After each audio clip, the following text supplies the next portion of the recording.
Ciao, I'm Eva and I'm here today to try to explain you how to make the real cacio e pepe. It's a very simple and basic pasta, as the name say cacio e pepe is just cheese and black pepper, but usually the simplest things in the world are also the most difficult. So here we need to understand what's the technique to melt in the right way the cheese to make our pasta creamy without create what we call in Italy a very big and disgusting mappazzone. To make our cacio e pepe, what we need? Easy. We need cheese. I'm using 50 grams of pecorino cheese. I have two words to say about the pecorino cheese here in America. When I arrived, I went to a normal grocery shop and I bought what is resemble at the time to me a pecorino romano made in Italy. The brand was Locatelli. Then I made my cacio e pepe for my husband Harper, and while I was stirring the pasta, I saw that the pecorino didn't melt. So please guys, go in a grocery shop, try to find a very good pecorino romano cheese, and I'm sure that will work, but forget please about Locatelli. Then we need black pepper, but guys, we need whole black peppers because we are going to use this to mash our pepper, and I'm going to use about 1 tablespoon. And then guys, we need the pasta. Now the question is which pasta we are going to use with cacio e pepe, because guys, don't forget shape matters when we come to pasta dishes. Today we are going to use spaghetti, and I'm going to use about 160 grams of spaghetti because in Italy our normal portion is about 80 grams. So let's start cooking. The first things guys that you need to do is you bring your water to boiling in a big pot because remember you need a large amount of water to boil your pasta. Usually is 1 liter per 100 grams of pasta. And while our water is going to boil, we can work on our pepper. I'm using this because I want to be fancy, but let's be honest guys, if you don't have a tool like that and you have this for the meat, this work in the same way. So don't think that you need to have this to make your cacio e pepe. At the end we need just to crush some pepper. What we are going to do is just mash our pepper. We put the pepper here. Put your hands on this because otherwise your pepper will just splash everywhere. And crush your pepper. We don't need our pepper to be like powder. We need just to crush it a little bit. Okay guys, the result should be something like that. So our water is boiling. What I'm going to do is put some salt. And guys, this time we don't need a large amount of salt because the pepper, the pecorino, they are very salty, full of taste. So we need that our pasta keep some salt, but not too much, otherwise we can't eat our cacio e pepe.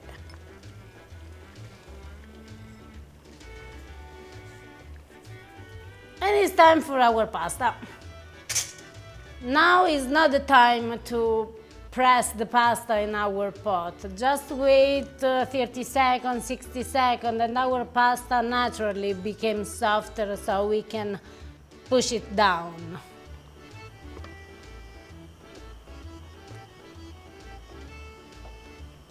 On the box of our pasta there is written that it is cooked in between 10 minutes to 12 minutes, but what we are going to do today is cook our pasta in the pot for about 8 minutes. So 2 minutes before it is ready, we are going to put our pasta in the pan and finish it to cook direct in the pan. And while our pasta is boiling, we need to toast our pepper, medium temperature guys. Pay attention to not burn the pepper, so just move it.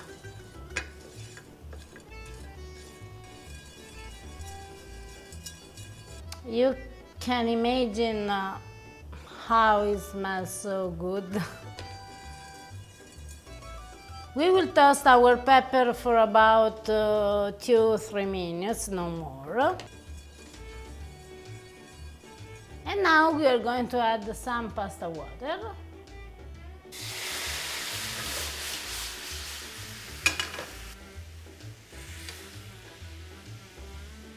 And we leave our pepper here, cooking a little bit. In the meantime, we need to take care of our cheese. So, what we are going to do also here is take some water, put here because we want to melt a little bit our cheese.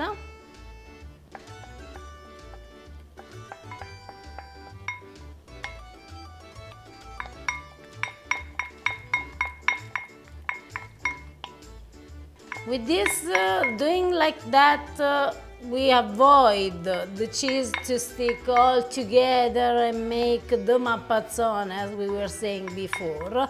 But this gives us the chance to make our pasta creamy, that is what we want from our cacio e pepe.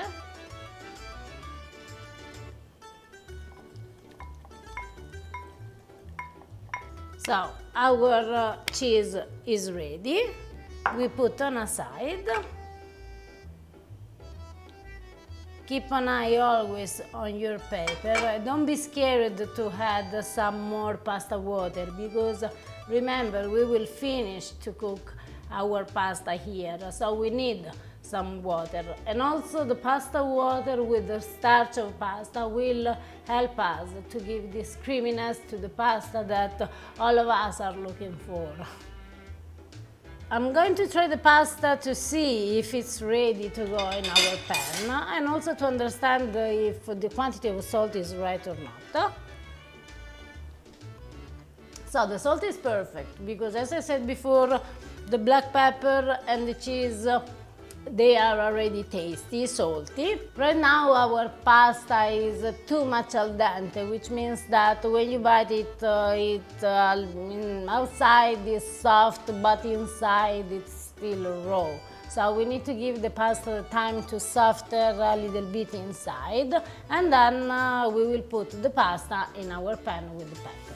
It's very, very important that you save your pasta water because it's fundamental for this recipe. So I'm going to drain my pasta with this, but if you don't have, just use a tool like that to transfer your pasta in the pan.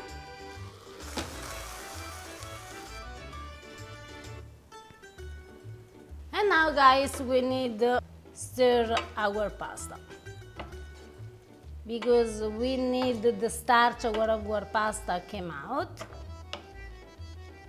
Right now I'm adding more pasta water because our pasta needs to be perfect al dente. If your pasta needs more time to cook, keep adding a small amount of water per time so your pasta will reach the grade of cooking that we want. And right now my pasta is ready, so I turn off my heat and transfer the cream of pecorino into the pasta and keep stirring, because this is the moment in which we create our creamy pasta.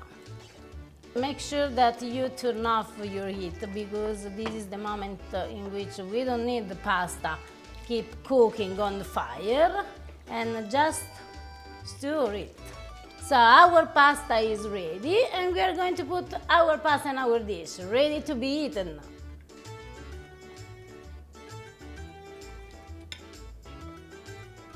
Guys, your creamy cacio e pepe is ready, so now just buon appetito!